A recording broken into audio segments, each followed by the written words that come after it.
أنتم على قناة الأولى مباشرة. أهلا بكم إلى نشرة الظهيرة وتتابعون في أبرز عناوينها. المغرب مقبل على حملة واسعة للتلقيح ضد فيروس كورونا، وإنجاحها يتطلب ضرورة الاستمرار في التقيد بالإجراءات الوقائية والاحترازية.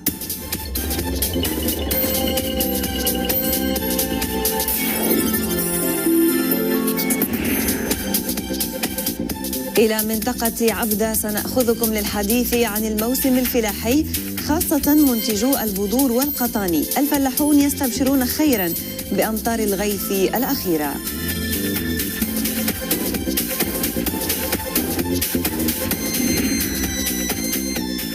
وحديثنا الرياضي اليوم سيكون بشأن الفوز الذي حققه فريق سريع واتزم وتأهله إلى دور ثمن نهاية كأس العرش لكرة القدم.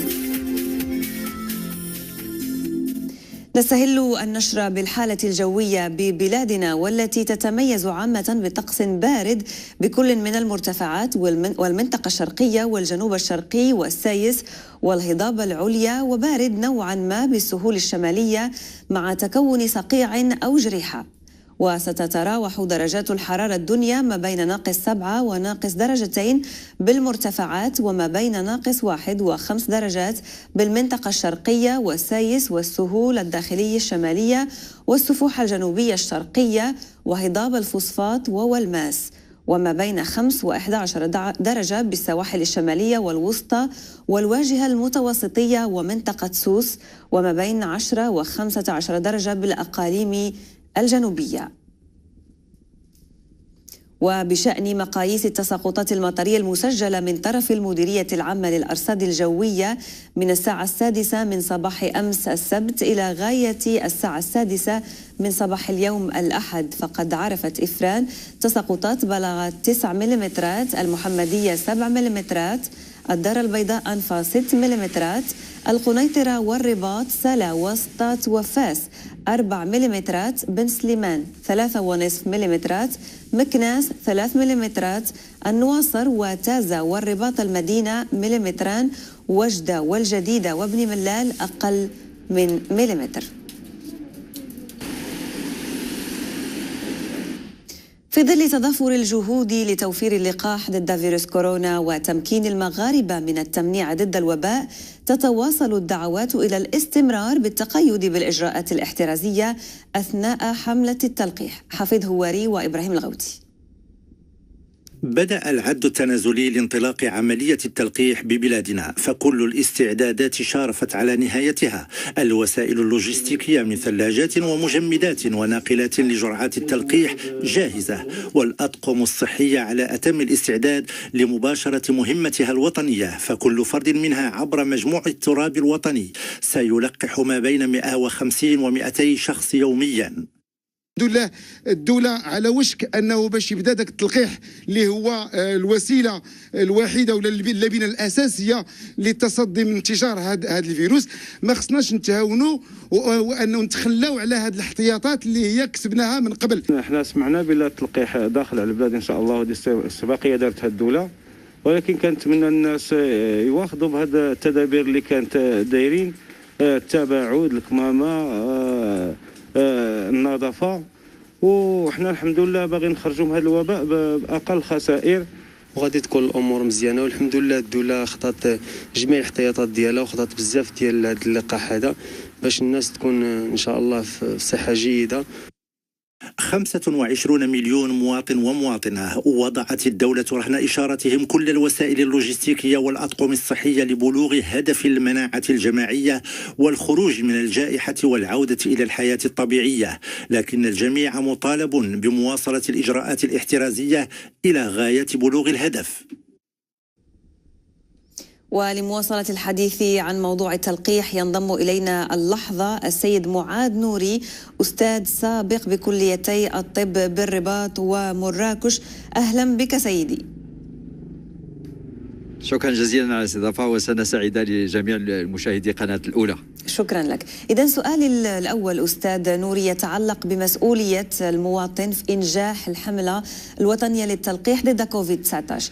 أين تتجلى هذه المسؤولية؟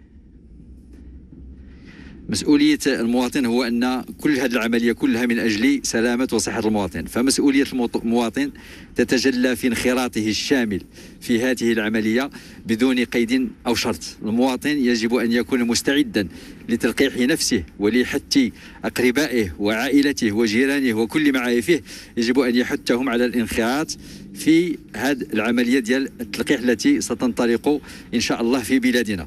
ويجب أن يبتعد عن تصديق بعض الإشاعات التي تروج حول هذا العملية وحول هذا اللقاح في وسائل الاتصال الاجتماعي، خصوصا عبر بعض المنشورات، عبر بعض الفيديوهات، عبر بعض الكاريكاتورات التي تبخس والتي تشكك في مدى نجاعة وسلامة هذه العملية، علما أن جميع التجارب السريرية الكلينيكية التي أجريت في وطننا وفي خارج الوطن كذلك في جميع القارات في جميع البلدان المتقدمة والمشهود لها بالفعالية العلمية، فأكدت على سلامة ونجاعة هذا اللقاح. فالمواطن اللي خصو يعرف أن اللقاح ماشي هو شي حاجة جديدة. اللقاح في الطب بدأ منذ نهاية القرن 18، أول لقاح بدأ سنة 1790 ضد مرض لافاريول. فبفضل هذه اللقاحات استطاعت البشرية واستطاع الطب أنه يقضي على عدة أمراض، مثل مرض شلل الأطفال، مرض الكزاز تيتانوس، مرض لافاريول الجدري، مرض العواية أو السعال الديكي. فاللقاح ماشي شي حاجة اللي هي جديدة. مثلا اللقاح البي سي جي الذي بفضله استطعنا أن نتحكم في مرض السل، مرض التبركلوز. فاللقاح ماشي هو شي حاجة جديدة اللي عاد ظهرت مع هذا الفيروس. فاللقاح شي حاجة اللي في الطب منذ أكثر من 230 سنة، يعني شي حاجة اللي تأكدنا من سلامتها ونجاعتها. طيب سيد نوري، يعني السؤال المطروح الآن يعني كيف سيساهم اللقاح في العودة إلى الحياة الطبيعية واكتساب المناعة الجماعية ضد هذا الفيروس؟